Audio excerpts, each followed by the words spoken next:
Welcome to imagine point YouTube channel. तो प्यारे बच्चों, मेरे बहुत सारे बच्चे मेरा एल्कोहल का लेक्चर देख रहे हैं और लगातार मुझसे कई बच्चे लगातार जुड़ते जा रहे हैं। तो अगर आप अभी तक आपने चैनल सब्सक्राइब ना करा हो तो आप भी चैनल को सब्सक्राइब करके मेरे साथ जुड़ जाइए और इंटर का ये पूरा सिलेबस अपना आप कंप्लीट करिए। तो बेटा लास्ट लेक्चर में मेरा एल्कोहल बेटा कंप्लीट हो गया था। ठीक, आज हम लोग अपना चालू करने वाले हैं फिनॉल, और आज हम लोग इस लेक्चर में लगभग आधा फिनॉल कंप्लीट कर लेंगे। तो भाई फिनॉल और अल्कोहल में डिफरेंस क्या है बेटा? अगर मेरे पास बेंजीन रिंग है और अगर मैं बेंजीन रिंग का बेटा हाइड्रोजन हटा देता हूँ, ये मेरे पास बेंजीन रिंग है, इसमें प्रत्येक कार्बन पर एक एक H लगा होता है। अगर यहाँ का मैं H हटा करके यहाँ का मैंने हाइड्रोजन हटा दिया और बेटा इसके बदले मैंने OH लगा दिया, मतलब मैंने बेंजीन का H हटाया और बेंजीन पर मैंने लगा दिया OH, तो अगर आपका हाइड्रोक्सी ग्रुप बेटा डायरेक्ट बेंजीन रिंग से बेटा जुड़ा हुआ है ना, तो ऐसे कंपाउंड को मैं एल्कोहल नहीं बल्कि क्या बोलता हूँ, फिनॉल। मतलब इसका नाम तो जनरलाइज फिनॉल है। अगर मेरे पास बेंजीन का H हटा करके मैं डायरेक्ट उसके sp2 कार्बन पर अगर मैं OH लगा देता हूं तो बेटा उसका नाम फिनॉल होता है। अब ये फिनॉल है, तो कुछ और भी मेरे पास फिनॉल है जिसके नाम आपको पता होने चाहिए। फॉर एग्जाम्पल, मैंने यहां पर अगर 2 OH लगा दिए, मान लो मैंने 2 OH अगल बगल लगा दी इस तरह से, ठीक, तो ये भी आपका एक प्रकार का फिनॉल है। इसका नाम कैटेचॉल होता है या शॉर्ट भाषा में कैचॉल बोलते हैं। ठीक, ये सब नाम आपको पता होने चाहिए और ये फिनॉल की कैटेगरी, फिनॉल की बिरादरी में आएगा बेटा। अगर मैं यहाँ पर दोनों OH एक दूसरे के मेटा पे लगा देता हूँ, मतलब एक OH यहाँ एक OH यहाँ, तो ये मेरे पास रिसोर्सिनॉल है। ये मेरे पास क्या होता है, रिसोर्सिनॉल। ये सब नाम मैं लिख रहा हूँ क्योंकि ये सारे नाम कहीं ना कहीं पूछे जाते हैं। अगर मैं दोनों OH एक दूसरे के पैरा पे लगा दूं, बेंजीन मैंने गोला बना लिया, OH और OH, ये सारे फिनॉल है बेटा, तो इसका नाम क्यूनॉल होता है। मतलब उसको हम लोग क्या नाम जानते हैं बेटा, क्यूनॉल।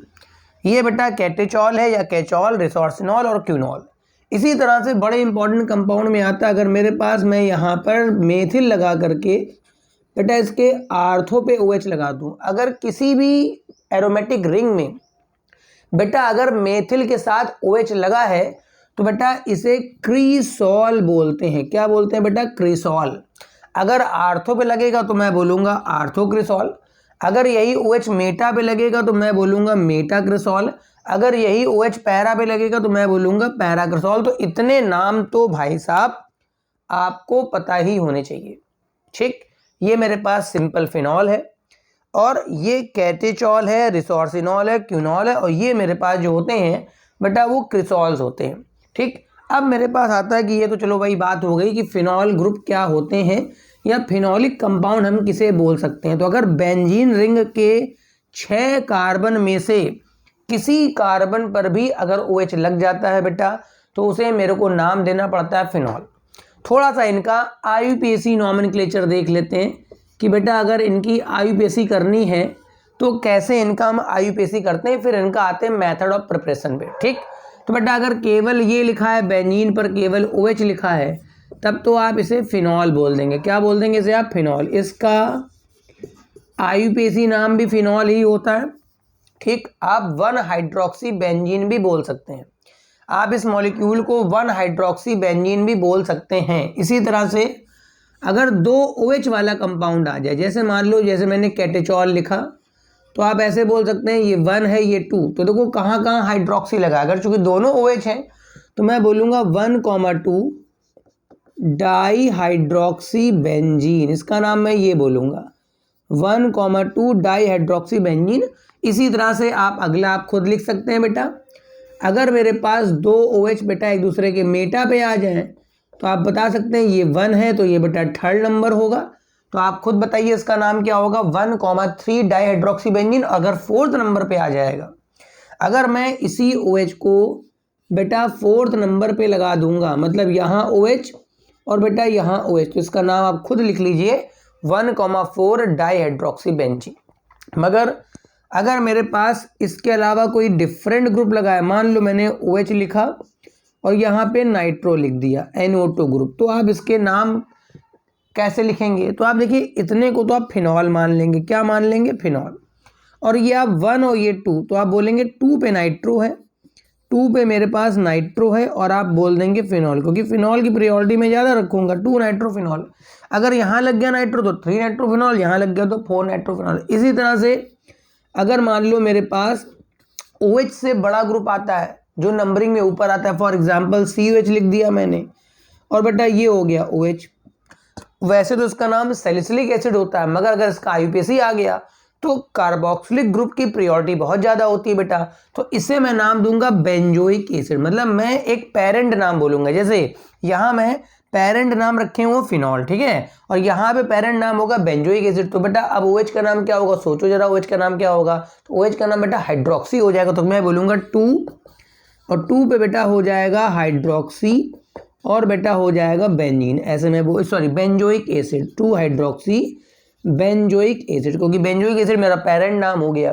तो इस तरह से अगर मैं यहाँ पर लगा लूँ OH लगा लूँ और OH के साथ मैं लगा लूँ मेथिल, मतलब क्रिसॉल हो गया, तो बेटा मेथिल की प्रायोरिटी तो बहुत नीचे होती है, तो ये मेरा पेरेंट मॉलिक्यूल हो गया। अब मैं बोलूँगा 2 पे मेरे पास मेथिल आ गया, 2 पे मेथिल और फिर मैं आगे चिपका दूंगा फिनॉल, तो नाम आप समझ पा रहे हैं, इसका नाम हो गया 2 मेथिल फिनॉल। तो इस तरह से आप अपने फिनॉल की IUPAC कर सकते हैं। अगर दोनों OH लगे हैं तब तो आप 1,2 1,3 1,4 अगर 3 OH लग गए तो जहां जहां OH लग जाएंगे उनका नंबर बता के आप बेंजीन आप बता सकते हैं। ठीक, तो ये एक सिंपल इंटर लेवल के लिए जितनी IUPAC फिनॉल की इंपॉर्टेंट थी मैंने वो बता दी। अब आते हैं हमारे पास कि फिनॉल्स भाई का इनका मेथड ऑफ प्रिपरेशन भैया फिनॉल का कैसा है? तो भाई बड़ा ही ज़बरदस्त है, बहुत इंपॉर्टेंट है। ठीक है, हेडिंग डाल दीजिए सभी लोग बेटा, method of preparation of phenol. ठीक, तो पहले तो हम लोग एक मेथड है, जिन लोगों ने बेटा मेरे हेलो एल्केन्स और हेलो एरीन्स के बेटा लेक्चर देखे हैं, जिन बच्चों ने भी मेरे हेलो एल्केन्स और बेटा हेलो एरीन्स के लेक्चर देखे हैं उन्होंने क्लोरोबेंजीन से फिनॉल बनाना सिखाया होगा। तो ये जो पहला मेथड है इसका नाम है डाउ मेथड। इसका नाम क्या है बेटा? डाउ मेथड। मैं बता दूं जो डाउ मेथड है उसमें हम लोग फिनॉल बनाते हैं। ठीक, और फिनॉल बनाने का ये जो डाउ मेथड है बेटा एक इंडस्ट्रियल मेथड है। ठीक है, और डाउ जो है वो किसी साइंटिस्ट का नाम नहीं है बेटा, डाउ एक केमिकल कंपनी का नाम है जहां फिनॉल बनाया जाता है। कैसे बनाते हैं हम लोग बेटा? क्लोरोबेंजीन लेके चलेंगे। क्या लेके चलेंगे बेटा?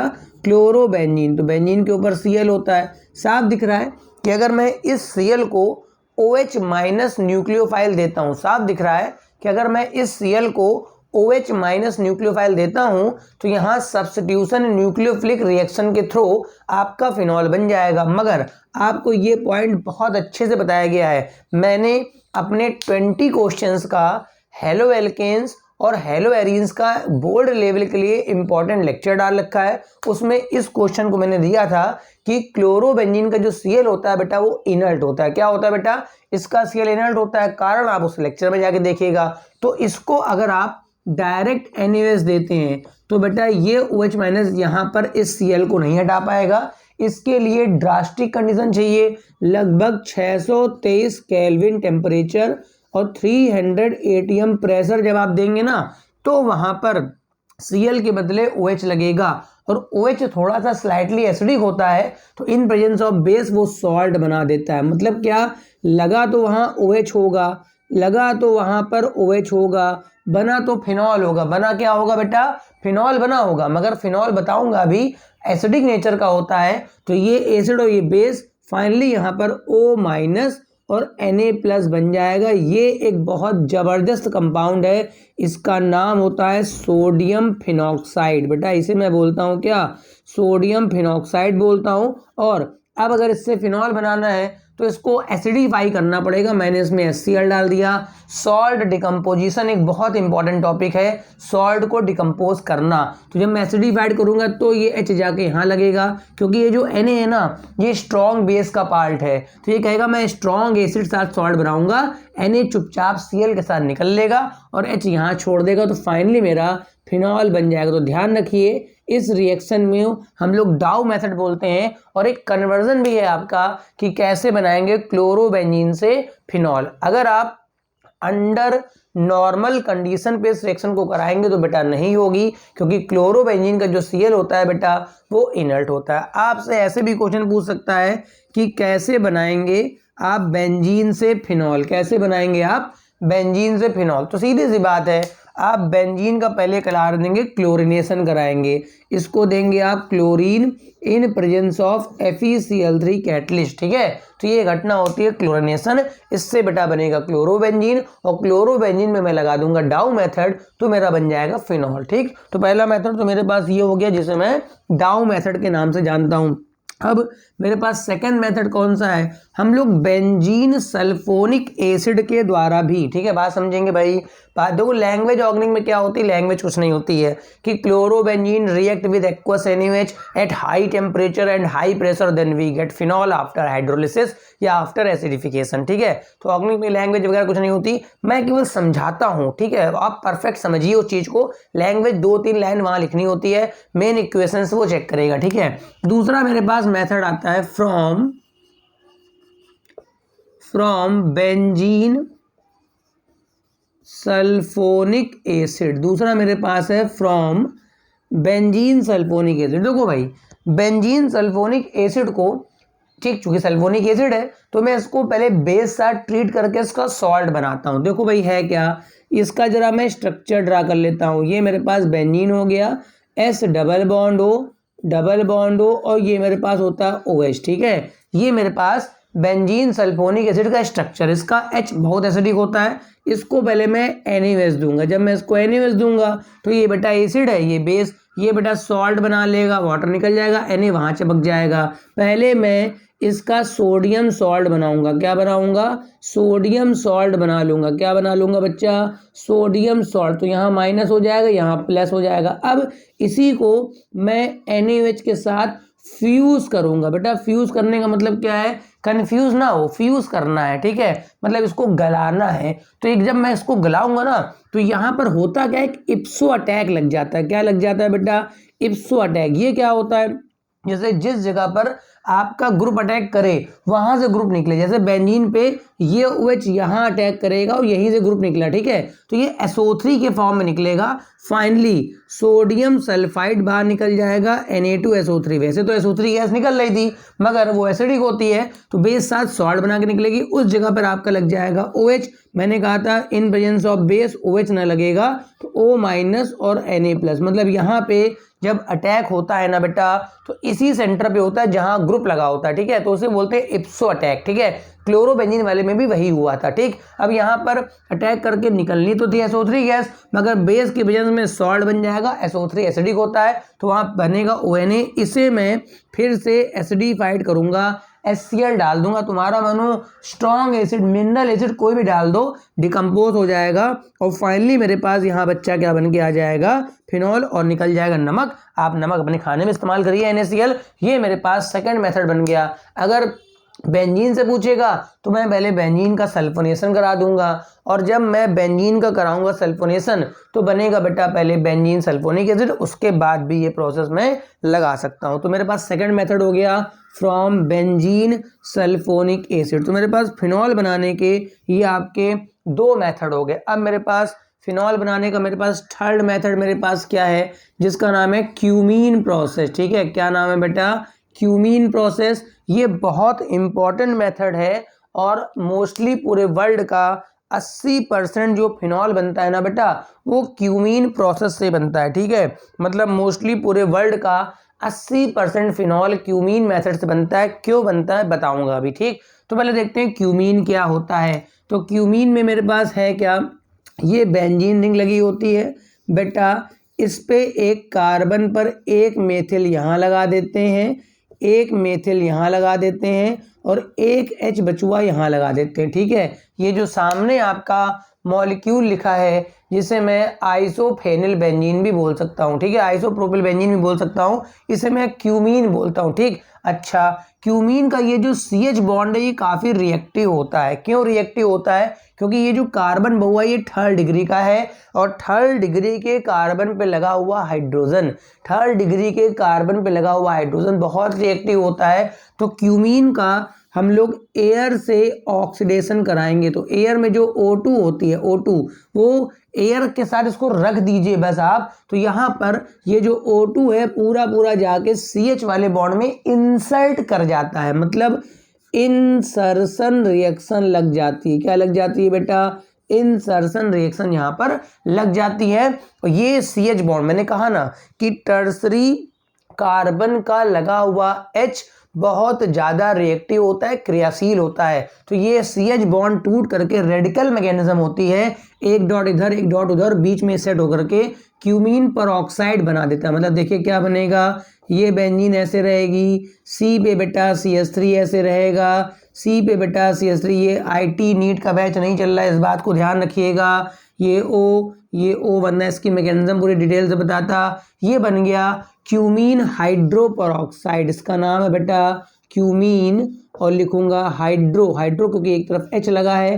परऑक्साइड बॉन्ड क्या होता है? जहां O के बीच सिंगल बॉन्ड, तो क्यूमीन हाइड्रो परऑक्साइड के नाम से फेमस है। इसको कुछ नहीं करना है, स्लाइटली हीट कर देना है। जैसे थोड़ा सा हीट करूंगा तो यहाँ से ये ऐसे ब्रेक कर जाता है, ठीक है। आपको बताया परऑक्साइड बॉन्ड वीक होते हैं, तो यहाँ से ब्रेक होगा तो बेंजीन OH को पकड़ लेता है, ठीक है। जब यहाँ से ब्रेक होता है ना बेटा तो बेंजीन OH को पकड़ लेता है, क्योंकि जानता है मैं जब OH पकड़ूंगा तो मैं भी एक स्टेबल कंपाउंड बनूंगा, क्योंकि आगे बताऊंगा OH का बेंजीन के साथ रेजोनेंस होता है। और वो जो कंपाउंड बना है बेटा वो एसीटोन बना है। ये भी अपने आप में काफ़ी इम्पॉर्टेंट और बहुत महंगा कंपाउंड है। मतलब फिनॉल तो बेटा सस्ता होता है और एसीटोन बेटा काफ़ी कॉस्टली होता है। फिलहाल हम लोग यहाँ प्रिपरेशन किसके सीख रहे थे? फिनॉल के। हम लोग किसके सीख रहे थे बेटा?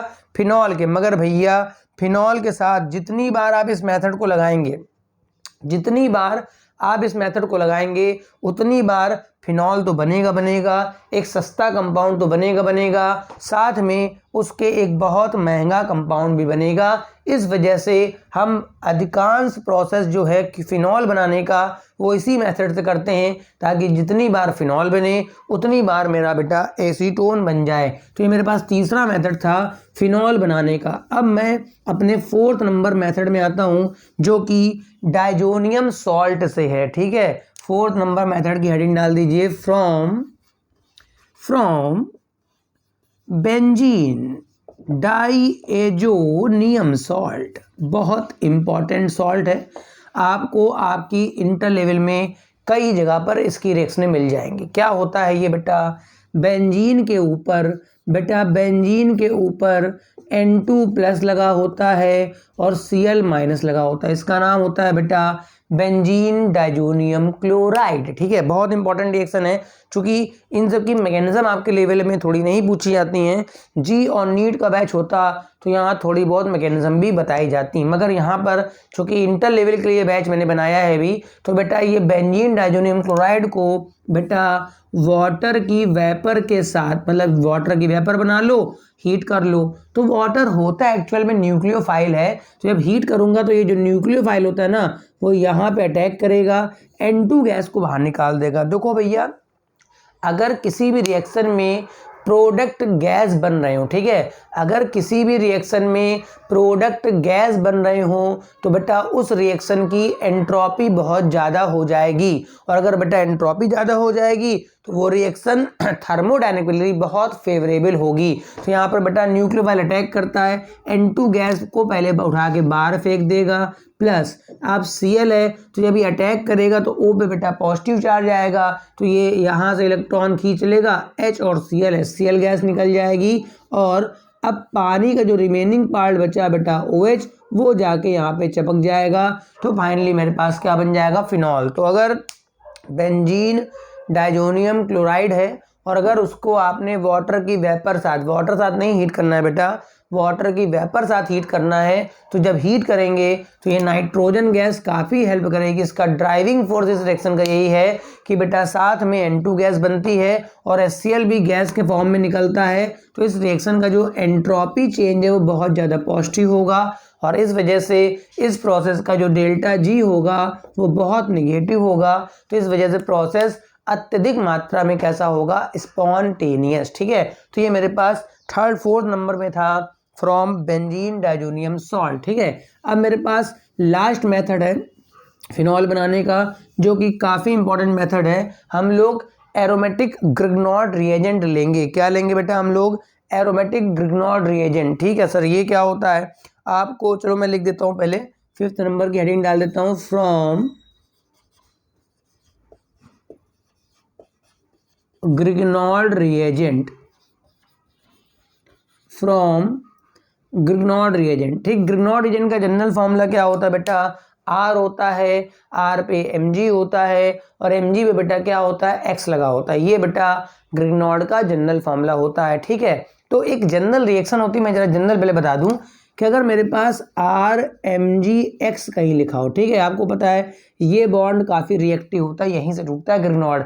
इसको अगर मैं एयर में रख दूं, केवल एयर, तो ये जो O2 होती है ना, ये इसी में इंसल्ट हो जाती है। इसका 1/2 O2 कर लेते हैं तो एक हो जाके बीच में इंसल्ट हो जाता है, फाइनली बन जाता है ROMgX, ऐसे हो जाता है। ठीक है, अब ये ROMgX बन गया। अब इसकी जब मैं हाइड्रोलिसिस कराऊंगा, वाटर डालूंगा, तो यहाँ से क्लीव हो जाएगा, H यहाँ चिपक जाएगा, तो ये फिलहाल ROH लग जाएगा और Mg साथ X और बेटा क्या बचेगा, OH। तो आप देख सकते हैं OH लॉन्च हो गया। क्या लॉन्च हो गया बेटा, OH लॉन्च हो गया। अब ये R अगर ये R मेरा एलिफेटिक है, अगर ये R मेरा एलिफेटिक है तो बेटा मेरा अल्कोहल बनेगा, और अगर R ये मेरा बेंजीन रिंग है, अगर बेटा ये R मेरा बेंजीन रिंग है तो बेटा फिनॉल बन जाएगा। तो मैं यहाँ पर लेता हूँ एरोमेटिक ग्रिग्नॉर्ड रिएजेंट, मतलब क्या लूँगा, देखिए बेंजीन बना ली मैंने, बेंजीन पे यहाँ Mg लिख दिया और यहाँ लिख दिया Br। इसका नाम क्या है बेटा, इसका नाम है फेनिल। बेंजीन का नाम फेनिल भी होता है, फेनिल मैग्नीशियम, और आगे मैं बोलूँगा ब्रोमाइड। ठीक है, ये इसका नाम है। ठीक, तो अब मैं इसको ऑक्सीजन गैस दूंगा तो 1/2 O2, ऑक्सीजन का O बेटा यहाँ पर इंसल्ट हो जाएगा। ठीक, तो क्या फाइनली क्या बन जाएगा, बेंजीन तुम्हारी ऐसे रहेगी, फिर O हो जाएगा, O पे लग जाएगा Mg और क्या Br। इस तरह से मेरा एक ऑक्सीजन इंसर्ट हो जाएगा। अब कुछ नहीं करना है, अब कुछ क्या नहीं, कुछ तो करोगे यार, पानी डालोगे इसमें, वाटर डालेंगे, यहाँ से ब्रेक कर जाएगा, ऑक्सीजन ये H ले जाएगा, तो फाइनली मेरे पास इस जगह पे आ जाएगा आपका फिनॉल, OH ग्रुप आपका यहाँ पर फिनॉलिक ग्रुप में कन्वर्ट हो जाएगा। बाकी Mg साथ OH लग जाएगा और Br लग जाएगा। तो ये मेरे पास 5 मोस्ट इंपॉर्टेंट मेथड थे फिनॉल बनाने के लिए। अब इसी लेक्चर में थोड़ा बहुत हम लोग फिजिकल प्रॉपर्टीज देख लेते हैं, फिनॉल की फिजिकल प्रॉपर्टीज। ठीक है, 5 मेथड बड़े जबरदस्त मेथड थे भाई फिनॉल बनाने के। ठीक है ना, अब थोड़ा सा हम लोग देख लेते हैं भैया मेरे बउआ फिजिकल प्रॉपर्टीज। तो पहली बात तो ध्यान रखिए, फिनॉल जो है ना मोस्टली वो क्रिस्टलाइन सॉलिड होता है। ठीक है, फिनॉल जो होता है वो क्रिस्टलाइन सॉलिड होता है, वाइट कलर का होता है। किस रंग का होता है, सफ़ेद रंग का। अगर आप किसी कागज में फिनॉल को रख ले तो वो कागज कुछ देर बाद पूरा गीला हो जाएगा। फिनॉल वाटर बहुत एब्जॉर्ब करता है, तो फिनॉल जो है वो हाईली हाइग्रोस्कोपिक होता है। ठीक है, हाइग्रोस्कोपिक, इसका मतलब हिंदी में आर्द्रताग्राही होता है, मींस वाटर को एब्जॉर्ब करने वाला होता है। ठीक है ना, फिनॉल जो है मेरे पास थर्ड नंबर पे, फिनॉल जो है वाटर सल्यूबल होता है। फिनॉल जो है वो वाटर सल्यूबल के होता है, क्योंकि फिनॉल में कहीं ना कहीं वाटर का जो OH है, ये OH फिनॉल का और वाटर का O के साथ H कहीं ना कहीं स्लाइटली हाइड्रोजन बॉन्डिंग का इंट्रैक्शन होता है। इस वजह से फिनॉल वाटर में घुलता है, बहुत नहीं घुलता, मगर हाँ चूँकि बड़ी बड़ी यहाँ बेंजीन रिंग भी लगी हैं जो नेचर में आपका हाइड्रोफोबिक है। कैसी है बेटा, हाइड्रोफोबिक है, इस वजह से थोड़ा घुलता तो है, मगर फिनॉल में इसकी सोल्युबिलिटी, वाटर में सोल्युबिलिटी इसकी थोड़ी सी कम है। ठीक है, तो ये 2 4 3 मेरी फिजिकल प्रॉपर्टीज थी जो आपको बेटा पता होनी चाहिए। अब आप हेडिंग डाल दीजिए केमिकल प्रॉपर्टीज़ ऑफ फिनॉल, जो फिलहाल अब नेक्स्ट लेक्चर पे आएगा।